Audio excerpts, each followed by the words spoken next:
Who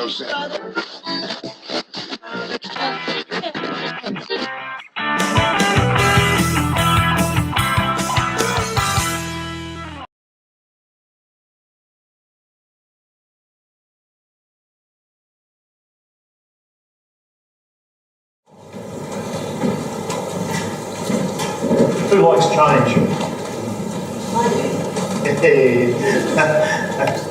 Not everybody, it seems, likes change. Well, I'm going to change something else this morning, because as we read this passage for today, it's been split into parts. And there's a couple of people in the congregation that I've asked to read a particular part. But I'm also asking you all to participate in this.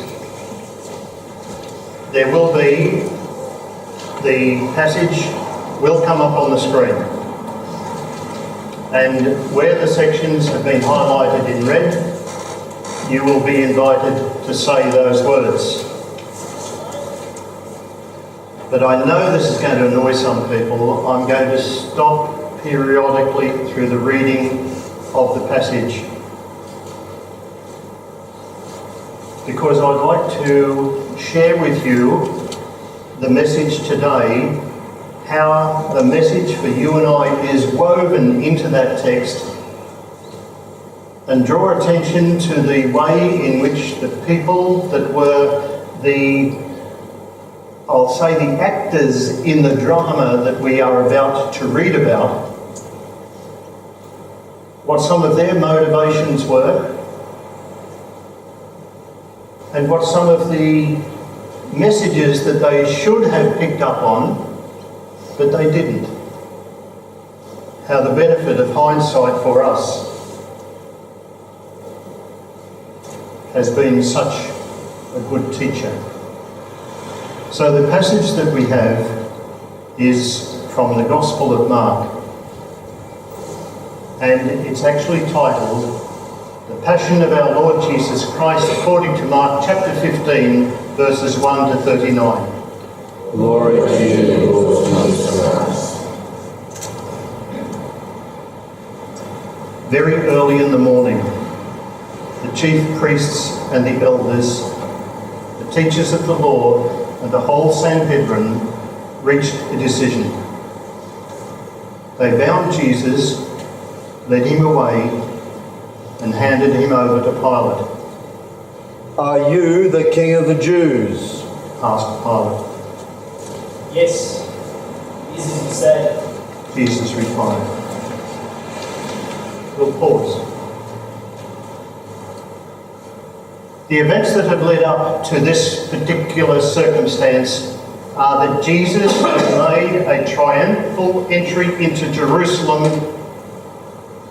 He has been welcomed by the crowds that have sung Hosanna, and they have laid their cloaks and their palm branches on the road to welcome a king. Their understanding was that he was coming to overthrow the Roman Empire, and the Roman presence was going to be kicked out of their holy city and indeed out of their land. That this perceived Messiah was going to be king. However, the Jewish authorities had a different motivation for Jesus coming, and that was to provide them with an opportunity to get rid of him, to cease his power once and for all by seizing him and putting him to death. That was their motivation. That was their reason for the events. As the week after Jesus' triumphal entry had unfolded, however, they had become more and more concerned, because Jesus had gone into the temple, he'd overthrown the tables of the money changers, he had spoken out, he had healed people. and they were getting more and more concerned, so they arranged for him to be arrested as a traitor.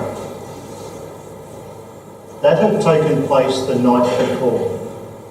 Jesus had been arrested, and that's where we picked up the story. So we continue. Jesus replied, the chief priests accused him of many things. So again, Pilate asked him, Aren't you going to answer? See how many things they are accusing you of. But Jesus still made no reply. And Pilate was amazed. Who was this Pilate? Well, I know the little kid that went to Sunday school and went home and told his mum, Jesus flew in an aircraft. You've heard that story. And she said, how did you know that? Well, Jesus died because of the unconscious Pilate. Well, Pilate was the governor of that area.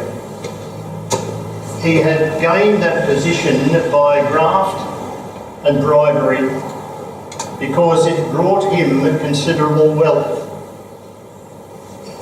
And he had much to lose.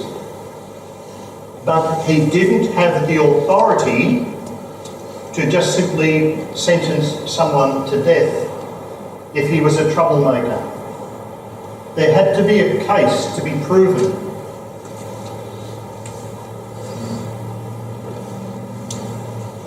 So we continue. But Jesus still made no reply, and Pilate was amazed. Now it was the custom at the feast to release a prisoner whom the people requested. That's their parole system of the time. That's how someone could be released. And that's how some extra money was earned at the time by families bribing the authorities to be able to get someone released whenever there was a major festival. Well, the feast that they're talking about there, of course, is the Jewish festival that they are looking towards, the Passover. It's a major feast for them, the celebration of the Passover. Now, there was a man called Barabbas, was in prison with the insurrectionists who had committed murder in the uprising. The crowd came up and asked Pilate to do for them what he usually did. Do you want me to release to you the King of the Jews? Asked Pilate, knowing it was out of envy that the chief priests had handed Jesus over to him. Pilate knew what was going on. He was aware. He knew who the power brokers were.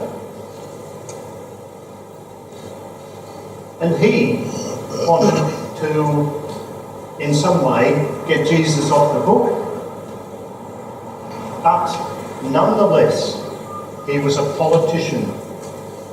I mean that in the worst case of the term. But the chief priests stirred up the crowd to have Pilate release Barabbas instead. What shall I do then with the one you call the King of the Jews? Pilate answered them.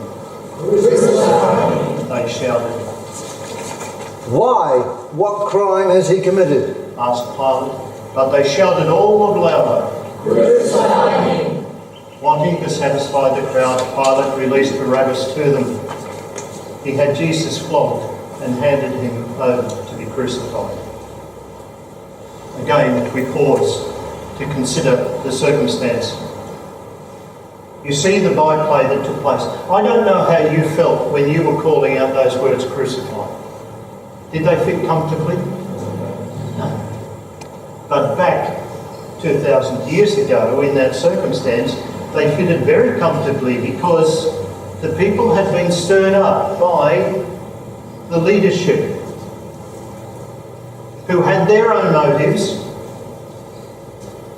and showed, as a result, the fickleness of the crowd. Do we experience that sort of thing today? Do we experience political leadership that stir people up, that give them their motives and take their motives and place them on the people? Do we experience it?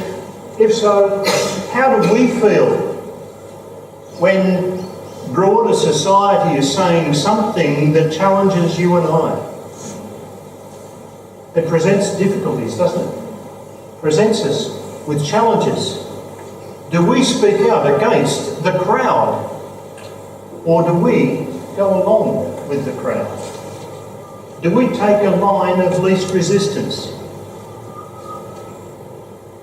Now, Jesus, we are told that the soldiers led Jesus away into the palace, that is, the praetorium, and called together the whole company of the soldiers. They put a purple robe on him, then twisted together a crown of thorns and set it on him. And they began to call out to him, Hail, King of the Jews! The purple robe. People who made cloth, the weavers of Jesus' time,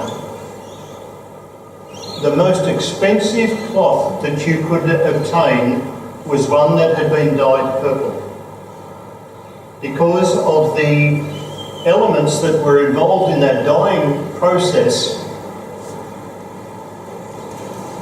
were expensive, and therefore their product was expensive, and their product as a result was only used for royal occasions. But a king needed a crown. And so to poke fun at Jesus, they placed this crown upon his head, the crown of thorns. It's not just simply placed on his head, it is placed firmly upon his head. One of the other accounts that we have is that they give him a reed to hold, the sceptre. So you can imagine the mocking that would take place. I just want to draw attention to the fact that Jesus knew all of this was to happen. Because if I go back to Isaiah chapter 50, if you wanted to follow, it's page 728. From Isaiah 50 verse 6. I offered my back to those who beat me, my cheeks to those who pulled out the beard. I did not hide my face from mocking and spitting. Because the sovereign Lord helps me, I will not be disgraced. Therefore I have set my face like flint, and I know I will not be put to shame. Written about 650 years before the event about which we speak today. Jesus is living out the example of... I just realised the screen's gone.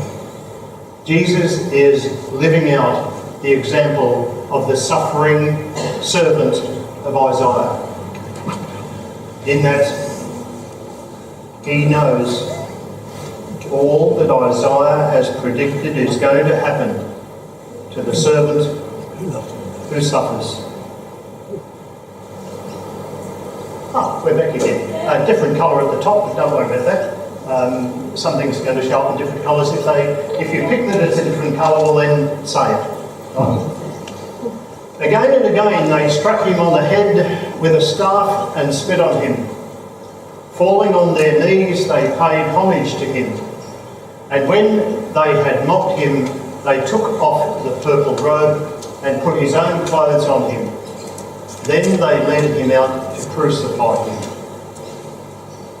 A certain man from Cyrene, Simon, the father of Alexander and Rufus. I'll stop there. Why do you think Mark has taken the time to note that this Simon was from Cyrene and his father of Alexander and Rufus. Why are their names there?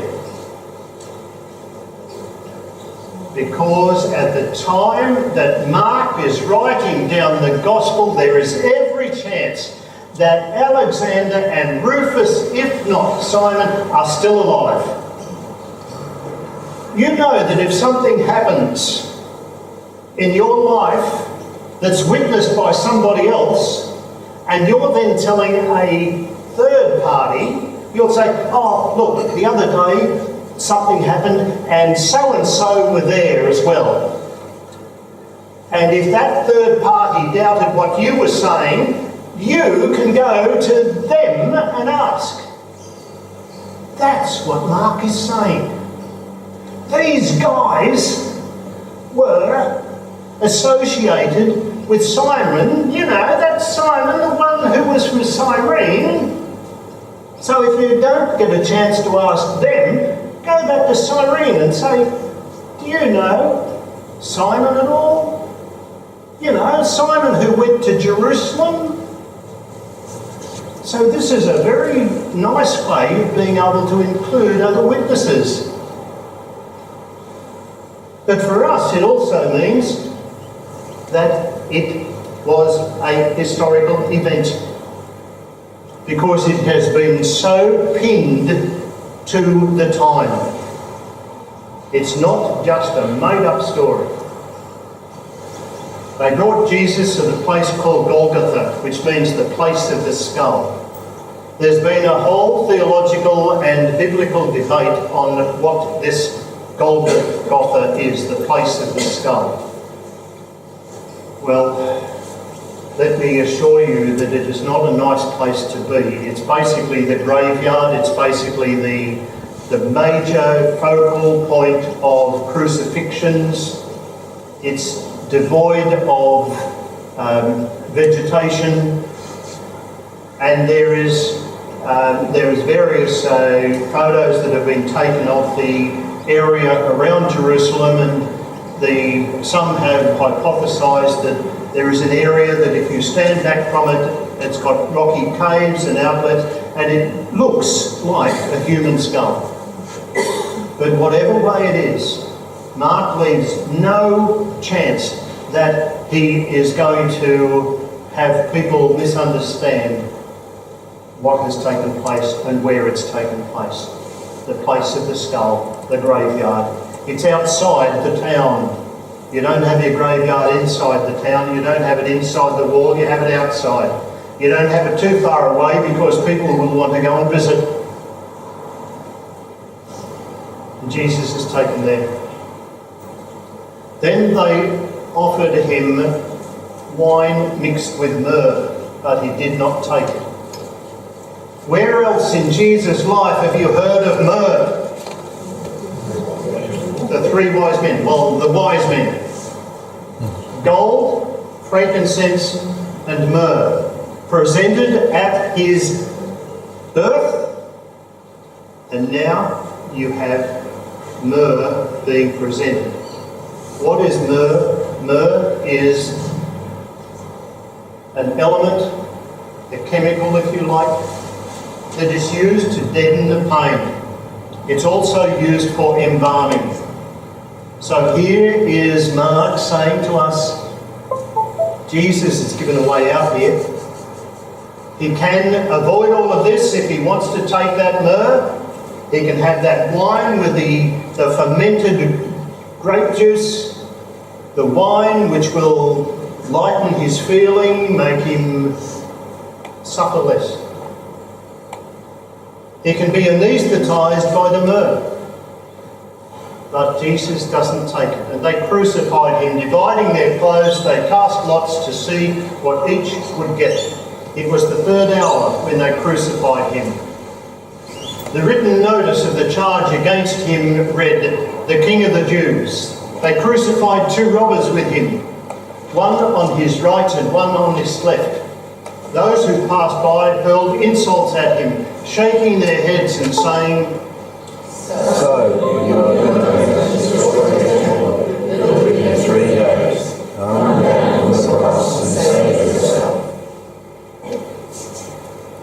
In the same way, the chief priests and the teachers of the law mocked him among themselves. Did you want to say that? They said, but he cannot save himself. If Jesus Christ is even as well, come down from the cross, that we may see and believe. Do you think they would have? Do you think they would have? No. I think not. There are people in society who will say, oh yes, if this happens, I'll believe it. And you know full well that if it did happen, they wouldn't. Those crucified with him also heaped insults on him. That is yet another fulfillment. Do you realise that over 360 Old Testament prophecies are fulfilled on the cross?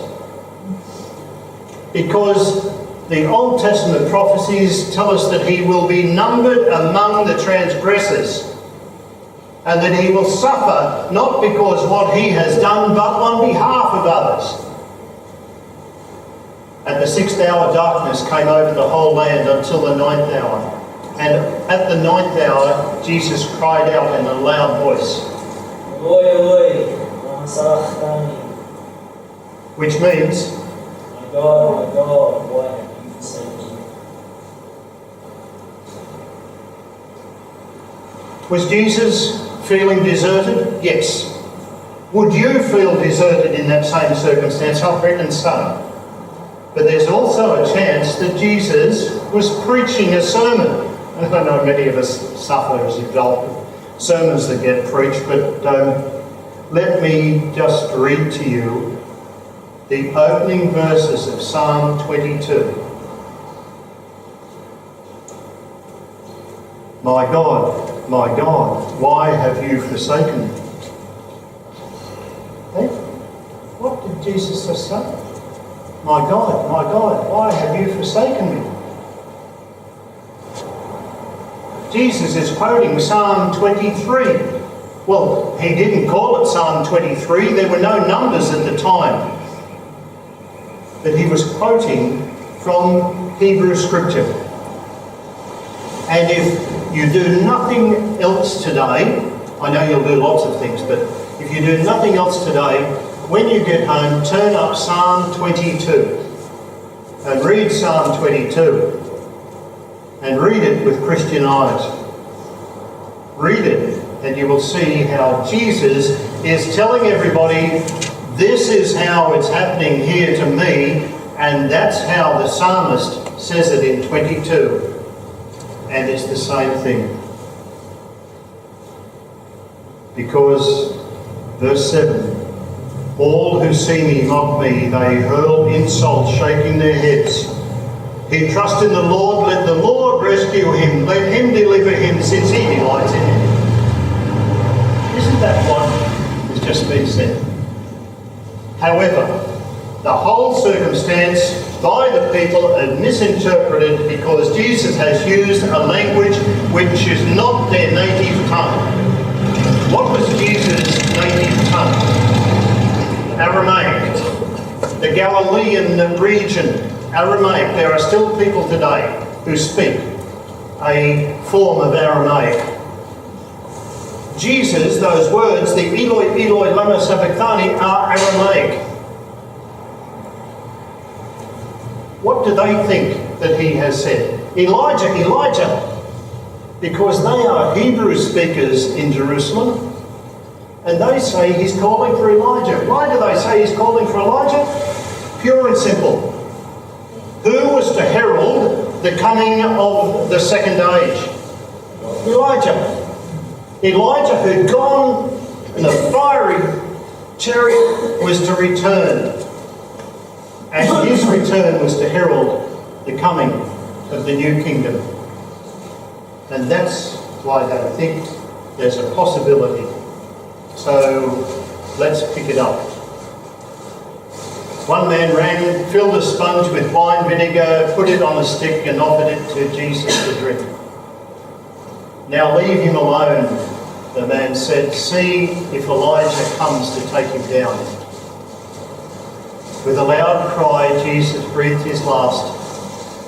The curtain of the temple was torn in two from top to bottom. You know, I know of people that have come to faith from that very sentence, that the temple curtain was torn from top to bottom. They've come to faith to believe in Jesus, that they knew that God's hand was on all of this. How? Well, if I was to tear something, like a tall curtain, where would I start? Well, I'd start at the bottom and tear it, because that's where I am. But if a being or someone greater than I, a heavenly being, was to tear it, where would they tear it from? From the top down. And what was the curtain that was torn? Entry to the Holy of Holies, which would only be entered by the chief priests, and only sacrifice of the blood of bulls would be offered. Jesus, through God, the temple curtain is torn from the top down to the bottom, and the blood of Jesus surpasses all other offerings. I think it was a curtain. How big or how thick? There were several layers of the curtain, and they were interwoven with metallic fabric, metallic thread. The actual curtain itself, I don't know the weight of it, but the curtain was, I believe, at least 15 feet high, and it was about 30 to 50 feet wide. It was in the temple. It wasn't the Temple of Solomon. It was the rebuilt temple at the time, and it was the temple that Jesus says will be thrown down and will not last, and it doesn't. It doesn't exist today. Only the foundation remains today. And when the centurion who stood there in front of Jesus heard his cry and saw how he died, he said, "Surely this man was the Son of God." This is the gospel of the Lord. Praise to you, Lord Jesus Christ. It is good news. It is good news. For Christians, what happens to Jesus on Good Friday is good news. Why? Because he did it for you and I, that we may have life and have life in abundance. And for you and I, in our daily living, we know that you can't hurry through you can't be on a high all of the time. You can't have your Easters without your Good Fridays. And at times we must experience the Good Friday before we gain the better understanding of the Easter. So this week, in the Christian year, is an important week for us to live through. Journey with Jesus. Later today I'll put a list of readings onto the internet for you. A passage to read each day to follow this week with Jesus, so that you can experience those events. Then Thursday night, come to our remembering the events of the last meal Jesus has. We won't be serving a meal, but we will be remembering the events of that last evening. And then on Friday, we will be having a Good Friday service to remember the events of that day. And then above all, on Sunday, come once more to celebrate the risen Christ, the reason for it all. Some people have asked me, which is more important, Christmas or Easter? I say both. It's important that Jesus came, but it's also important that he lived, died, and rose again. So may you enjoy the journey this week and come and celebrate with us again next week.